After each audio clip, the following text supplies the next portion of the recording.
ቅድስት ቤተ ክርስቲያን ሰባተኛውን የዐቢይ ጾም ሳምንት ኒቆዲሞስ ብላ ሰይመዋለች። ለምን ኒቆዲሞስ አለችው? ኒቆዲሞስ ማን ነው? ይህ ሳምንት ለእኛ ለክርስቲያኖች የሚያስተምረን ትምህርት ምንድን ነው? እናየዋለን። አብራችሁኝ ቆዩ። ኒቆዲሞስ ማን ነው? መጽሐፍ ቅዱስ ስለ ኒቆዲሞስ ሶስት ዋና ዋና ነጥቦችን ይነግረናል። የመጀመሪያው በሕግ እውቀቱ የተመሰከረለት የሕግ አዋቂና ፈሪሳዊ ነበር።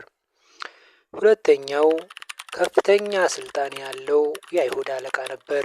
ሶስተኛው ምንም እንኳ በአይሁድ ሕግ ቢታጠርም በውስጡ ያለውን መንፈሳዊ ጥም ለማርካት ወደ እውነተኛው መምህር መጥቷልና እውነት ፈላጊ በመባል ይጠራል። ኒቆዲሞስ ለምን በሌሊት መጣ? ለአራት ምክንያት ወደ ክርስቶስ በሌሊት መጥቷል። ኢየሱስ ክርስቶስ የሚያደርገውን ተአምር በመስማት ኒቆዲሞስ በሌሊት ወደ ክርስቶስ መጣ። ለምን በሌሊት መጣ?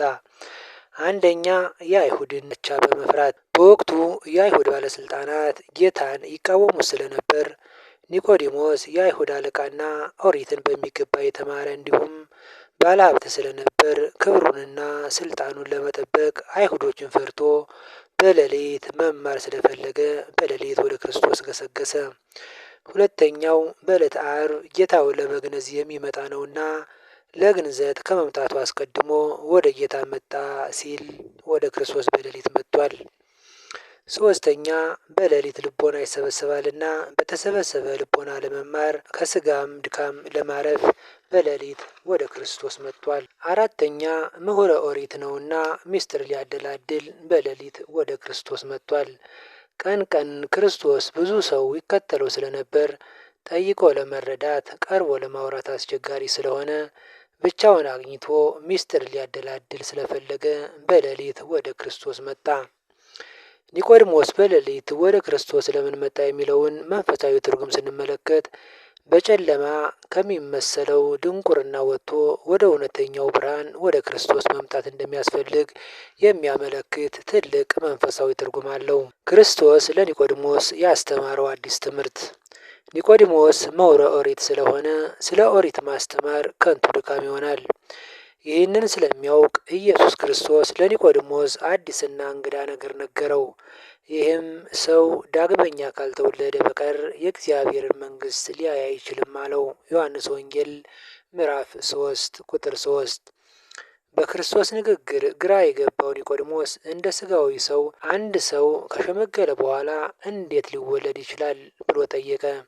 ጌታችን ግን የነገረው ስለ ጥምቀት ነበር። ከውሃና ከመንፈስ መወለድ። ይህ የሚያሳየው ምንም ሕግ ቢያውቅ ባለስልጣን ቢሆን ባለሀብት ቢሆን ለመዳን ጥምቀት የግድ አስፈላጊ መሆኑን የሚያሳይ ትምህርት ነው። ሁለተኛው መንፈሳዊ ለውጥ። በጾም ወቅት የምናደርገው ንስሐና መንፈሳዊ ተጋድሎ ወደ አዲስ ሕይወት የሚያመራን ዳግመኛ መወለድ ነው። በሌሊት ወደ እውነተኛው ብርሃን ሄዶ የተማረው ኒቆዲሞስ በመንፈሳዊ ሕይወቱ በማደግ ሌሊት የተማረውንና ያመነውን በግልጽ ሊመሰክር ወደ አደባባይ መውጣት ጀመረ። በዮሐንስ ወንጌል ምዕራፍ 7 ቁጥር 50 ላይ አይሁድ ጌታን ለመክሰስ ሲሞክሩ ሕጋችን አስቀድሞ ሳይሰማው ምንስ እንዳደረገ ሳይታወቅ በሰው ይፈረዳልን በማለት ተከላክሏል። ዮሐንስ ወንጌል ምዕራፍ 19 ላይ ጌታችን በተሰቀለ ጊዜ ማንም በፈራበት ሰዓት ኒቆዲሞስ ውድ ሽቶ ይዞ በመምጣት የጌታን ሥጋ ከዮሴፍ ጋር ሆኖ በክብር ቀብሯል። የቀን ተማሪዎች ሲሸሹ የማታው ተማሪ ኒቆዲሞስ በታማኝነት በመስቀሉ ስር ተገኘ። እውነተኛ እምነት በሂደት ያድጋል። ከፈሪነት ወደ ደፋርነት፣ ከጨለማ ወደ ብርሃን የመጣው ኒቆዲሞስ።